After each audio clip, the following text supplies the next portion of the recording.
I am now going to assault your mind with subliminal messages.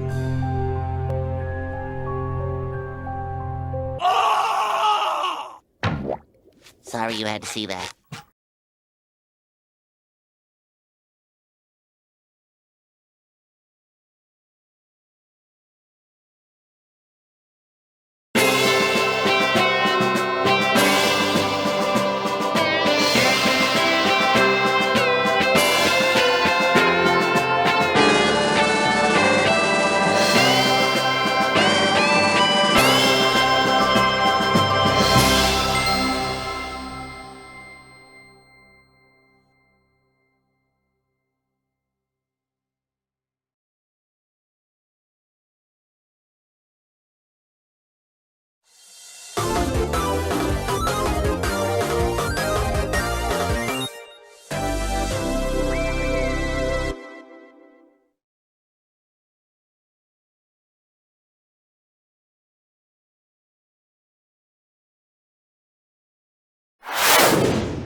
Sonic Team.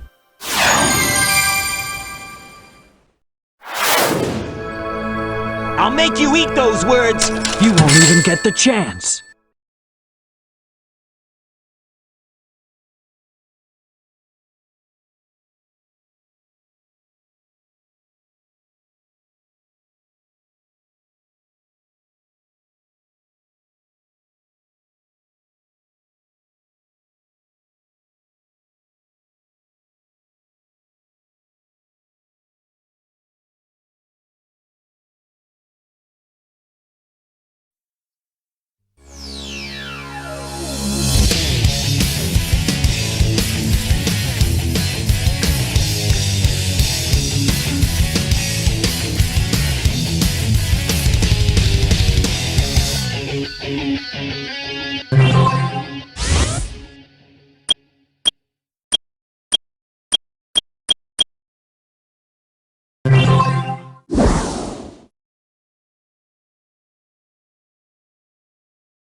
Hello Sonic fans, I'm Andriux and welcome to the AndriuxDev YouTube channel.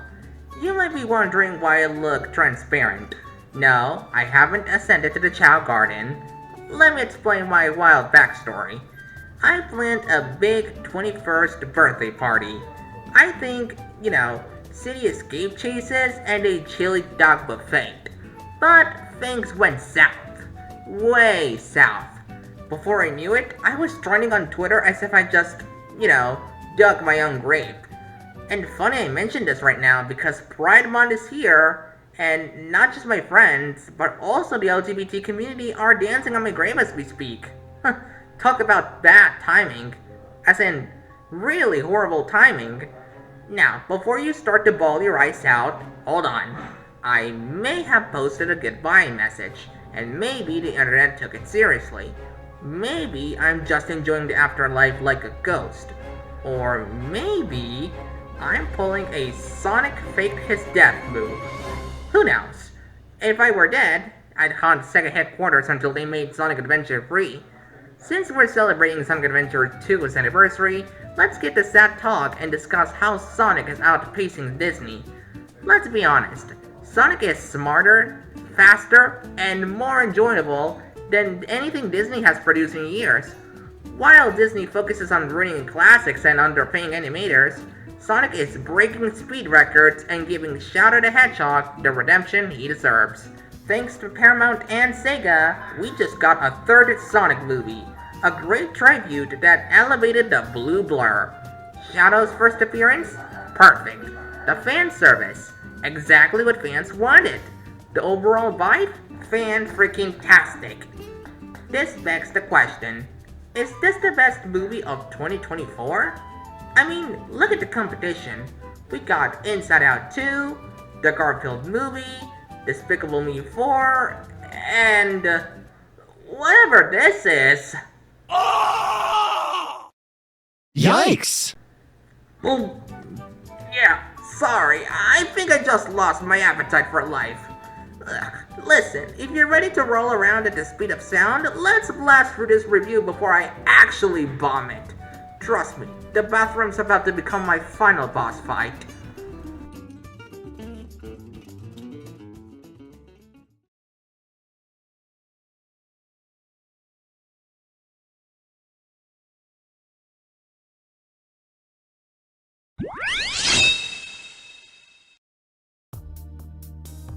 In order to understand how we got here, let's first talk about how did the pitch to a Sonic movie begin. The idea was simple, to bring the iconic blue hedgehog to the big screen in a live-action CGI hybrid. But when the first trailer of the Sonic movie dropped in 2019, fans were, let's just say, shocked by Sonic's unsettling design. This first design of our lovely hedgehog was famously dubbed as Ugly Sonic, which was later used by Disney in their 2022 movie Chip 'n Dale Rescue Rangers. With human-like teeth and unnervingly realistic proportions, the backlash was immediate.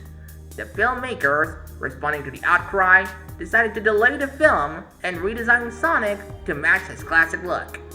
This move paid off, and when the Sonic movie finally released in February 2020, it was a hit. The film followed Sonic, voiced by Ben Schwartz, as he navigated life on Earth in hiding. After accidentally causing a power outage, he teams up with local cop Tom, who's played by James Marsden, to stop the evil Dr. Robotnik, who's played by the great star himself, Jim Carrey, from capturing him and using his powers for world domination. The film balanced action, humor, and heart, and with the redesigned Sonic, it became a success, earning a sequel greenlight almost immediately. According to Rotten Tomatoes, the first movie did pretty well, with a 64% on the tomato meter and an impressive 95% on the popcorn meter, proof that fans were all in for this new redesigned Sonic. Fast forward to 2022, and Sonic the Hedgehog 2 hits theaters, ramping everything up. This time around, Sonic teams up with his great sidekick, Miles Tails Prower, voiced by Colleen O'Shaughnessy, to stop Dr. Robotnik, who has teamed up with the deadly Knuckles the Echidna, being played by Idris Elba, to find the Master Emerald. The sequel not only expanded the universe, but also improved on its predecessor. With its more epic storyline and fan-favorite characters, it was met with even more praise, bringing in a juicy 69% on the tomato meter and a 96% on the popcorn meter, proof that audiences were fully on board for the ride. Now, in 2024, Sonic the Hedgehog 3 hit theaters, introducing the legendary Ultimate Lifeform himself, Shadow the Hedgehog. With a darker, more intense story and higher stakes, Sonic 3 impressed critics and fans alike. The numbers reflected the hype, with a stellar 86% on the tomato meter and maintaining a near perfect 96% on the popcorn meter. It was clear, just like Shadow himself, the Sonic franchise has reached near perfection, capturing the hearts of both longtime fans and newcomers to the Blue Blur's world. However, the opening day for Sonic 3 wasn't without some fierce competition. Two rivals made their debut that same day, stealing some, if not most, of the spotlight. Those being Mufasa and Taka, better known as Scar, both of them presenting the quote-unquote highly anticipated Disney prequel, Mufasa, the Lion King. It was safe to say that everything the light touches belongs to someone else.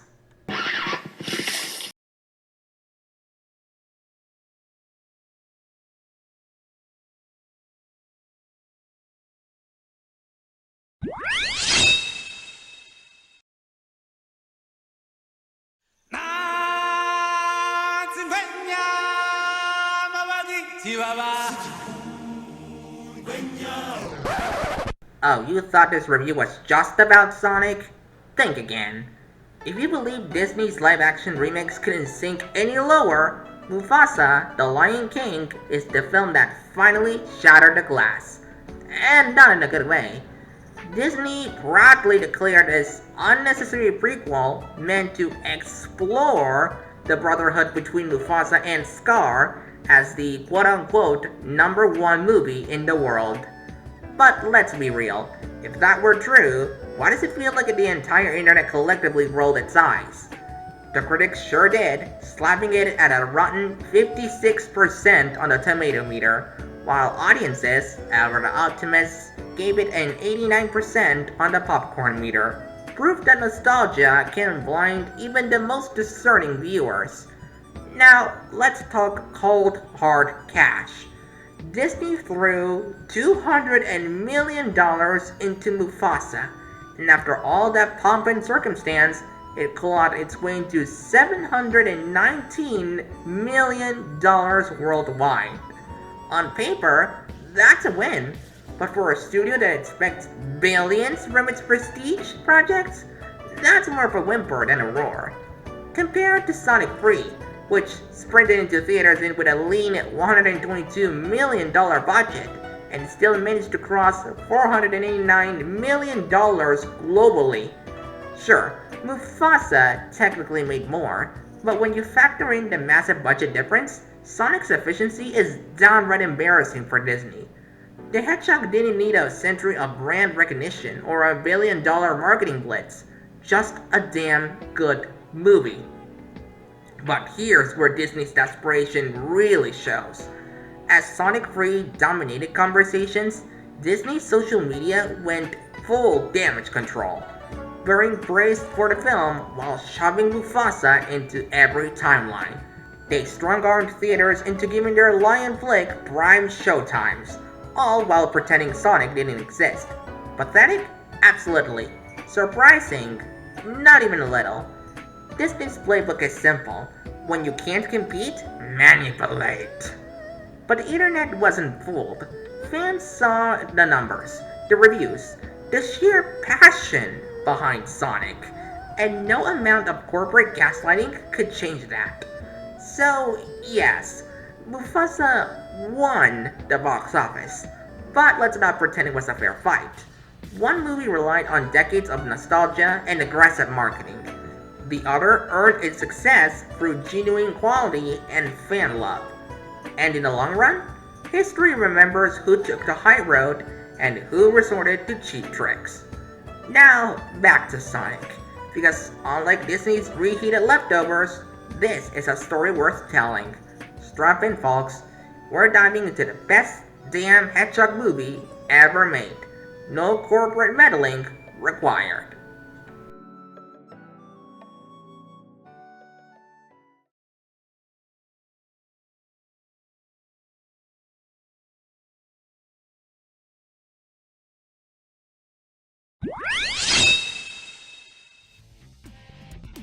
I honestly am more than ready to get this story on the road. But I might as well give one fair warning that Dr. Eggman himself sent me to my inbox. How did he get my email address? Maybe my about page wasn't that clever for me. Man, I should really polish my profile page. According to his email, he states that there are spoilers for both Sonic 3 and Knuckles? Oh yeah, I forgot this one thing. Knuckles is the new live-action series on Paramount Plus, bridging the gap between Sonic 2 and Sonic 3. It follows Knuckles the Echidna as he trains Deputy Sheriff Wade Whipple in the ways of the Echidna Warrior. Heck, even throwing in a Sonic 06 reference, the Flames of Disaster.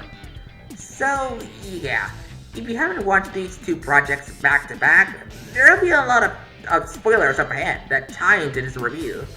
I might as well probably make a review on that series to tie this review all together. But for now, you have been warned by the Eggman Empire. The movie starts at one of Gun's headquarters, where agents had to keep a keen eye on Shadow as he's in stasis. However, due to a certain evil genius hacking skills, Shadows got loose and escaped the facility with one goal in mind: destroy all of humanity. Back at our lovely donut family, we see Sonic, Tails, and Knuckles as they make a frenetic race during Sonic's birthday. Oh, the Earth Day. What a pun that is.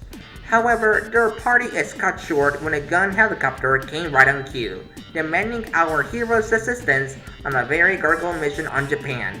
Considering Sonic's our hero who saved the world twice, and when Sonic had a family, friends, and unconditional love, Shadow found nothing but pain and loneliness. Once our heroes are there, they encounter themselves with the ultimate Lifeform himself, to which Sonic made a clever nod of him being a faker. You know? Okay, I'll make the questions here and you Hedgehog. And not only does he and his team try to knock him down, they fail miserably at it, to which they stumble upon Agent Stone, Eggman's loyal companion, who's played by none other than Lee Majdub.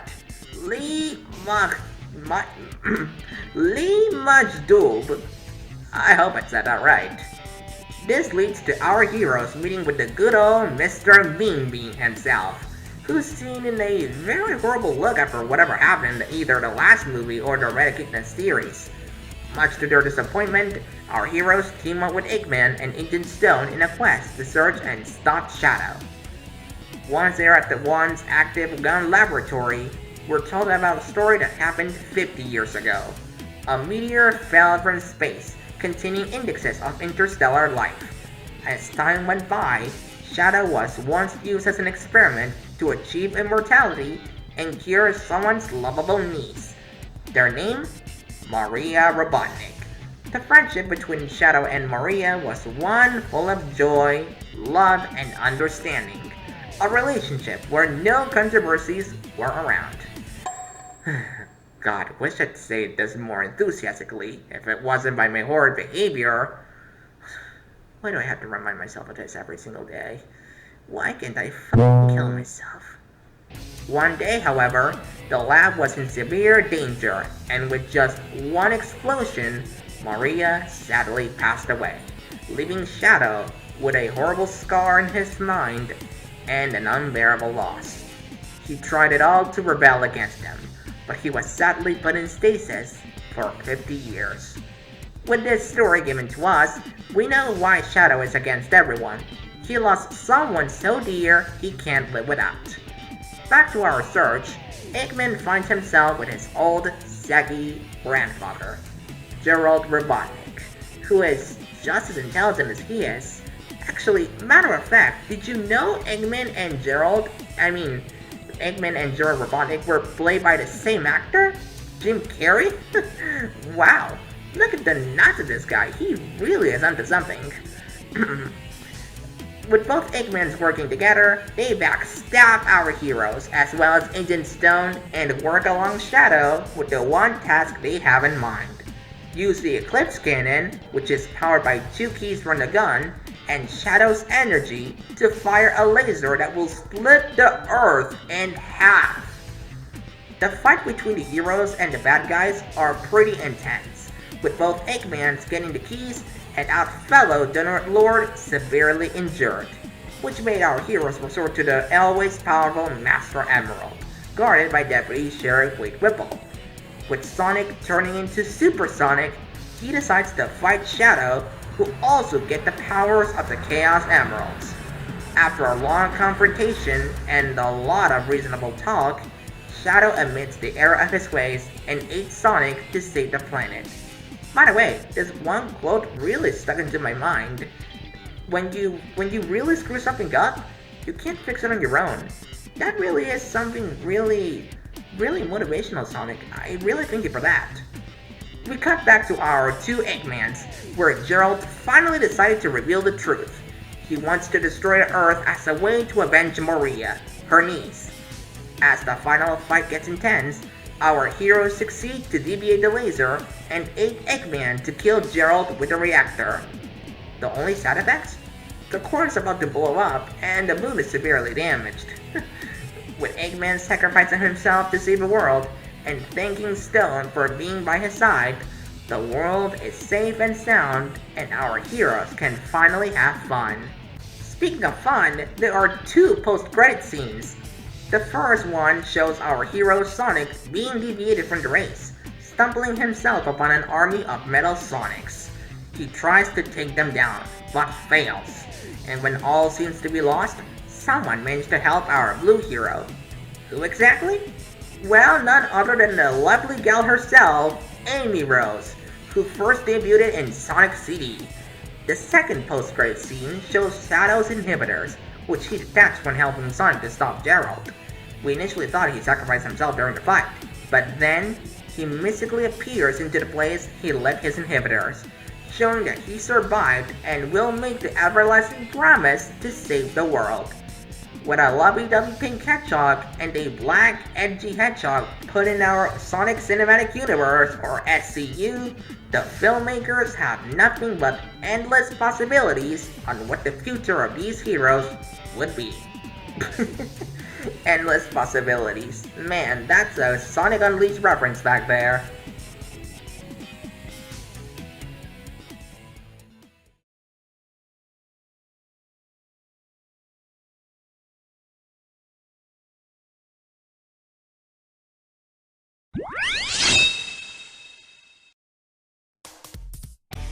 Now, before I give my opinions on the movie, let's tackle down someone else's opinions to compare minds and see what my opinions may show to others.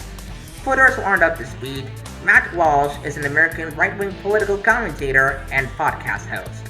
He's in charge of the podcast The Matt Walsh Show, and regularly appears on the American conservative website The Daily Wire. The Daily Wire? Okay, where have I heard that name before? Wait, aren't those the same idiots who ripped off Bluey and King of the Hill? No fucking way, man. I know I never watched these shows, but if I had to see the line in them, I'd say they're far better than all this conservative garbage. At this point, I might as well just burn LGBT flags. Yeah, yourselves, woke fans. Yourself, the LGBT community. You.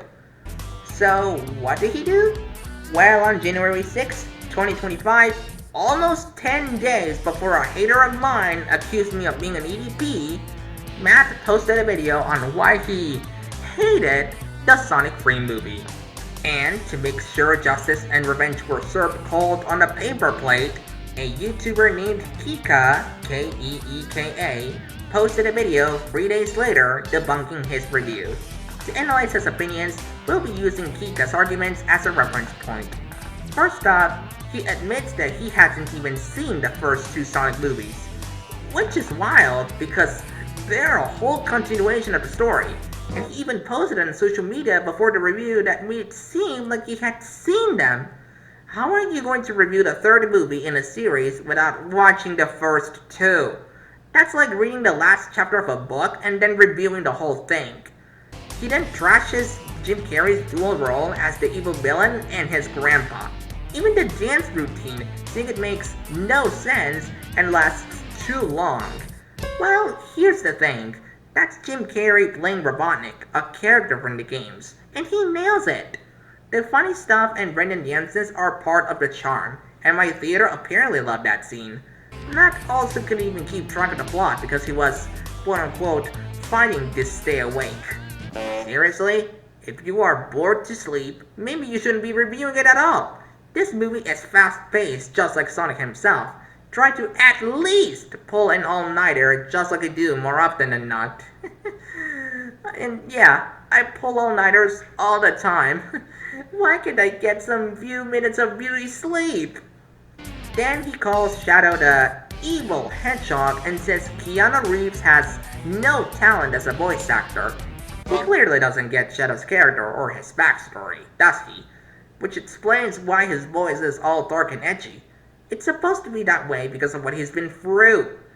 Matt also complains that the blowing up the world with a big laser plot is a tired formula. But guess what? These movies are based on the Sonic video games. Heck, the entirety of the laser scene was straight up from Sonic Adventure 2. And that's classic OG storyline right there. He thinks the movie's plot about the grandpa wanting to destroy the world because his granddaughter died is, quote-unquote, weirdly bleak and dark for a kids movie.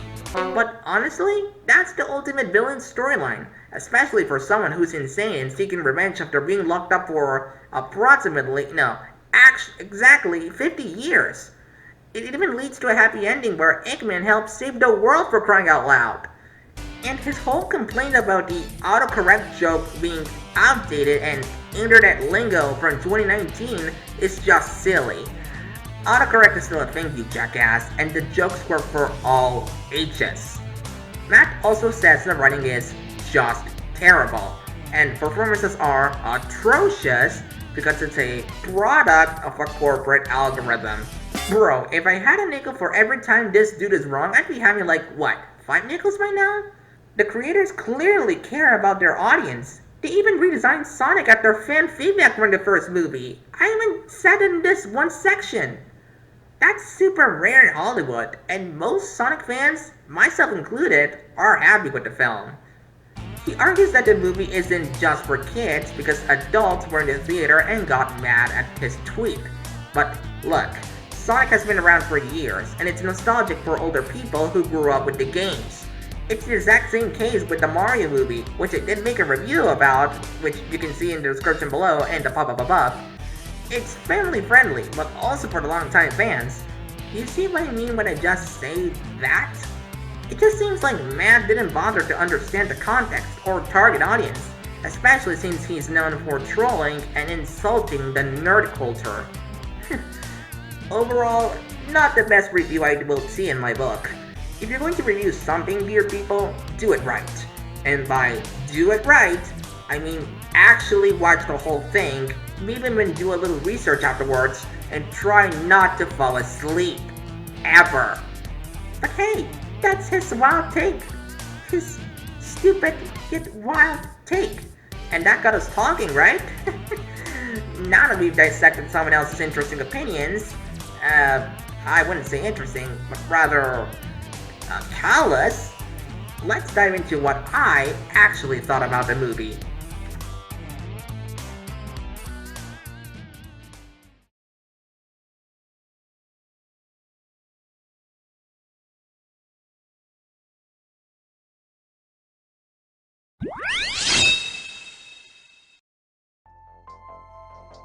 In conclusion, Sonic 3 not only made me feel like I fell in love with the Hedgehog, but also made me feel a ton of emotions in one sitting. Heck, I was even eating a hot dog at the theaters. Sadly, it wasn't a chili dog, but hey, it was far better than nothing. I took pictures of myself, my bro, and his friend at the cinema, even mimicking one of Sonic's iconic poses. And for those who are in the back who are asking, yup, I proudly gave the bird to Mufasa. Eat your heart out, Bob Iger. What stands out the most is how much Sonic Adventure 2 and Shadow the game influenced in the movie's plot. It is clear that SEGA isn't just cashing in on the Sonic brand, they truly care about the franchise. The story dives deep into our heroes, giving context to their actions and motivations, and never once feels like it's pandering to nostalgia just for the sake of it. The references were spot on, never overdone, and they didn't hijack the plot like some franchises tend to do these days. The voice acting was exceptional, and Keanu Reeves especially seemed to find his redemption here after whatever Sponge on the Run was supposed to be. Like, remember Sponge on the Run? You know, that one SpongeBob movie that tried to, explain SpongeBob's past with a spin-off series called Camp Coral? Gosh, I hate that Sponge already. Anyway, guess revenge really does suit him, huh? Now, when parts of Sonic Adventure 2's legacy soundtrack, like Live and Learn by Crash 40, made its way into the movie, it wasn't just for fan service. It was a powerful moment of nostalgia, carefully woven into the plot to enhance the experience rather than drown it out. This wasn't just a trip down memory lane. It was a tribute to the years of effort SEGA's poured into this franchise. You can feel the weight of all the hard work, the sacrifices, and the passion that brought Sonic to this glorious moment. It's a rare thing in a world where so many studios prioritize quick profits over quality. Now, with Sonic 4 on the horizon, the possibilities are endless. Will we see deep cuts from the games? New twists on classic arcs? So long as Disney keeps its grubby, franchise-suffocating hands away, I have good faith that Sonic's cinematic future is bright. Because, let's be real, if you want to see how corporate meddling ruins art, just look at Disney's Snow White remake. Matter of fact, take a look at Disney's Lilo and Stitch remake as well. Yeah, those train wrecks deserve to crash and burn. Hope you enjoy the flames, Rachel Ziegler. As for me, strap in, because we're about to go supernova.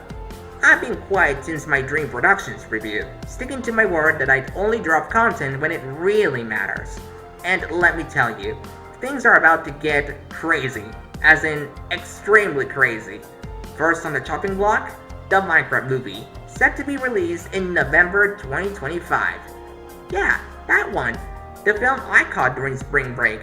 The one that definitely slapped harder than I ever expected.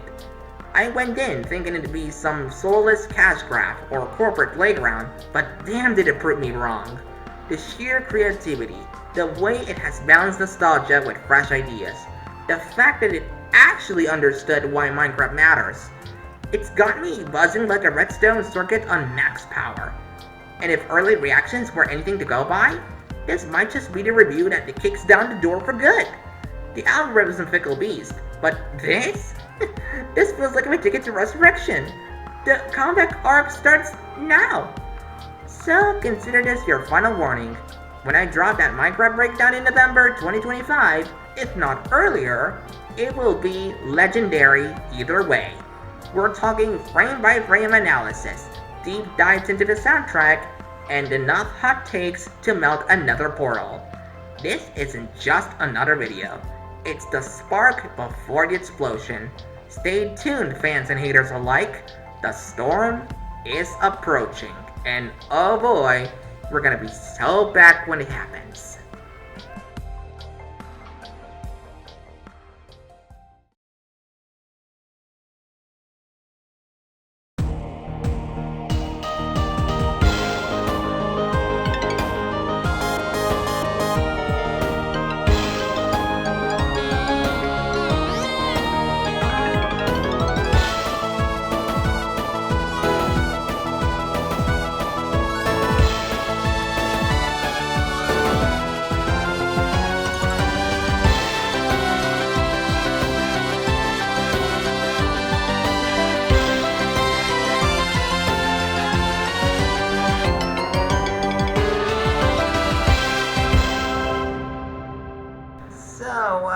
Are you having a good time?